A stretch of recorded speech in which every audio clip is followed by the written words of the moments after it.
রাম হরে হরে। বৈষ্ণব মধ্যে যথাসম্ভু, সুতরাং সেই শম্ভুকে উনি মাথার উপর রেখে তবে শিবরাত্রিতে উনি ভাগবত পাঠের আয়োজন করেছেন। শিবহীন যজ্ঞ হয় না, আর শিবহীন ভাগবত হয় না বলে ব্যাসদেব কিন্তু ভাগবতে প্রথম শম্ভুকেই প্রাধান্য দিয়েছেন। তারপর আমরা হরিনামে আসব। সেই যে গো এক সতী, একটা সময় ছিল আমাদের ভারতবর্ষে সতীর অভাব ছিল না। এখনও পুরাণ ঘাঁটলে আমরা বিভিন্ন সতী, সাবিত্রী, দময়ন্তী, অনেক কিছু, সীতা ইত্যাদি অনেক সতীদের উপাখ্যান পাব। তো পুরাণে আছে এক সতী ভীষণ হরিভক্ত, হরিনাম ছাড়া, হরিনামামৃত ছাড়া তিনি প্রথমে কিছু পান করতেন না। কিন্তু পূর্বজন্মের কর্মদোষে তার স্বামীর অবস্থাটা ছিল বিকলাঙ্গ, স্বামী নড়তে চড়তে পারতেন না। গঙ্গার ধারে একটা ছোট্ট কুটিরে ওরা দুজন থাকতেন। আর উনি সকালবেলায় সতী কোলে করে স্বামীকে নিয়ে যেতেন, গঙ্গার সামনে বসিয়ে দিতেন। আর পুণ্যার্থীরা স্নান করে স্বামীকে যে ভিক্ষা দিতেন, সেই ভিক্ষায় ওদের দুজনে দিন গুজরান হতো। সতী সেইটাই সেবা দিয়ে, গোবিন্দকে সেবা দিয়ে তারপর সেই প্রসাদ গ্রহণ করতেন। একদিন কোনো এক কারণে দুর্বাসা মুনি ওই দিক দিয়ে আসছেন, আর এমন সময় ভীষণ ঝড় উঠেছে, প্রবল ঝড়। সেই ঝড়ে সব তছনছ হয়ে যাচ্ছে। দুর্বাসা মুনিও সেই গাছতলার একপাশে বসে পড়েছেন। আর সতী এসে সেই ঝড়ে স্বামীকে কোলে তুলে নিয়ে যাবেন, আর সেই সময় স্বামীর পা দুর্বাসার গায়ে লেগেছে। অন্ধকারে কুজ্ঝটিকায় উনি দেখতে পাননি। আর দুর্বাসা মানেই তো জানেন ক্রোধের একটা আধার, আর ও যা অভিশাপ দেবে তা ফলবেই। দুর্বাসা অভিশাপ দিল, কে কে আমার গায়ে লাথি মারলি? যে লাথি মারলি, আগামীকাল সূর্য প্রভাত হতে না হতেই তোর দেহান্ত হবে। সতী তার পায়ে ধরে জাপটে বললেন, ক্ষমা করুন প্রভু, উনি বিকলাঙ্গ, উনি বুঝতে পারেননি, আমার নিয়ে যাওয়ার দোষ হয়েছে। উনি আমারই অপরাধে আপনার গায়ে পা লেগে গেছে, আপনি এই অভিশাপ তুলে নিন প্রভু। উনি চলে গেলে আমি কাকে নিয়ে বাঁচব? দুর্বাসা বললেন, তা হয় না। মুনি বললেন, যে বাক্য আমার মুখ দিয়ে একবার বেরিয়ে গেছে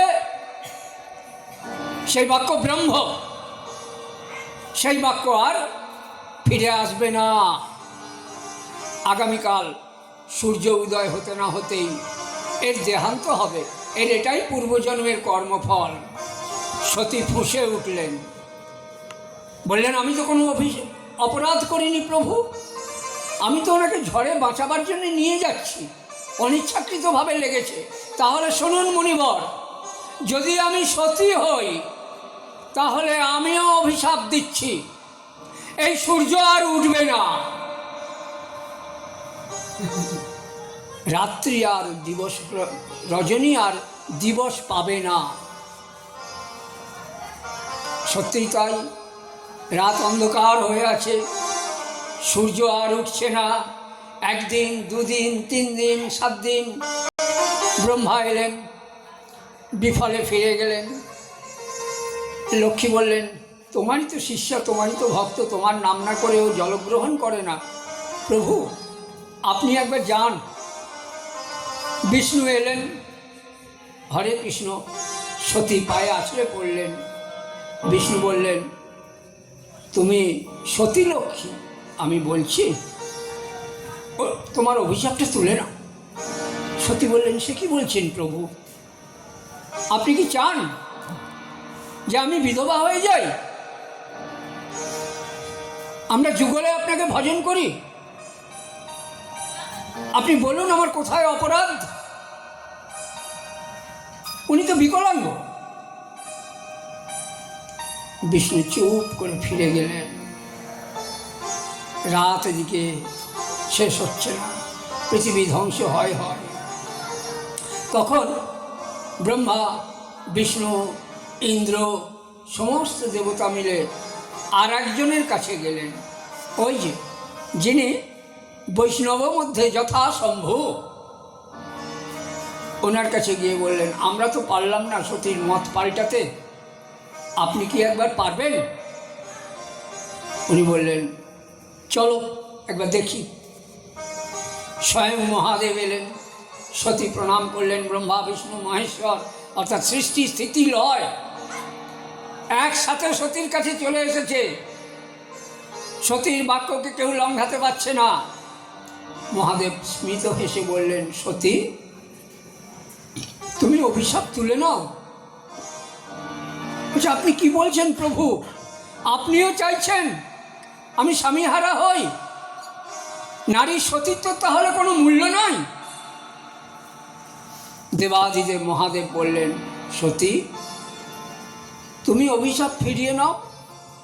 সূর্য উঠবে, তোমার স্বামীর দেহান্ত হবে,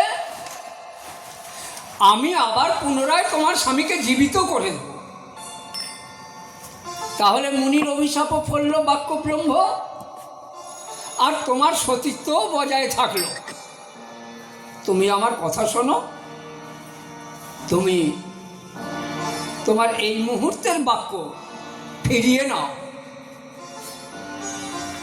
স্বয়ং শিবের কাছে যখন আশ্বাস পেলেন যে উনি আবার স্বামীর মৃত শরীরে প্রাণ পুনর্জীবন দান করবেন,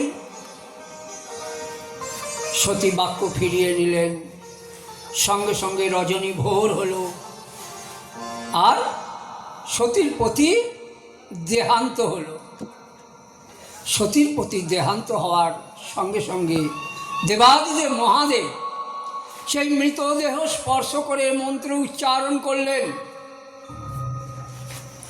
আর সতী আবার তার পতিকে ফিরে পেলেন। বলুন তো সেই মন্ত্রটা কি ছিল? না, হরে কৃষ্ণ ছিল না।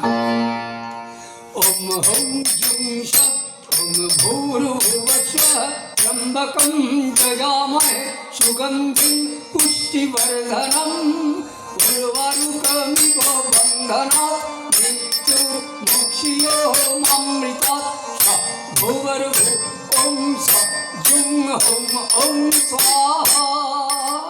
মহামৃত্যুঞ্জয় মন্ত্র।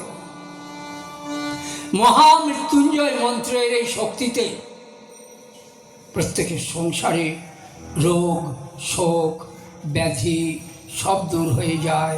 এমনকি অ্যাক্সিডেন্ট দুর্ঘটনা থেকেও মানুষ বেঁচে যেতে পারে এই মহামৃত্যুঞ্জয় মন্ত্রের শক্তিতে।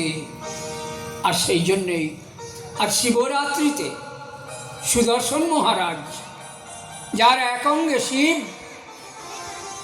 এক অঙ্গে হরি আর হর, হরি আর হর এক আত্মা হয়ে সুদর্শন মহারাজের অঙ্গে বিরাজ করছে। তাই আপনি আমরা সবাই শিবরাত্রিতে এই গুপ্ত বৃন্দাবনে ভাগবত পাঠের সুযোগ পেয়েছি। এবং এখানে দেখুন, শুধু রাধাকৃষ্ণ যুগলে নেই, স্বয়ম্ভু যিনি, তিনি সবার মাথার উপরে বিরাজ করছে।